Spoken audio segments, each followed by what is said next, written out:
Un'opera molto criticata ma molto utile, direi, anche perché voglio ricordare sempre l'investimento da parte della Regione Veneto sulla nuova cittadella sanitaria, e questa arteria stradale faciliterà appunto l'accesso alla struttura ospedaliera, quindi un'opera importante, necessaria, che diminuirà il traffico in tutte le arterie attorno a questa arteria principale, quindi di fatto libererà dal traffico il quartiere Sant'Antonino, con dei benefici anche ambientali importanti. Quindi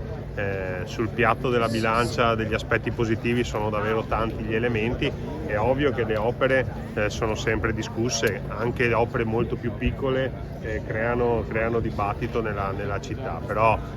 bene, andiamo avanti, iniziamo il Ferraglio Est, stiamo procedendo anche con la progettazione esecutiva del quarto lotto della tangenziale, che ci consentirà di liberare dal traffico il quartiere San Giuseppe. Quindi sono tutte opere strategiche che negli anni hanno fatto, seppur lenti, passi in avanti, però questa prima pietra del Ferraglio Est è un segnale di grande incoraggiamento per tutto il territorio.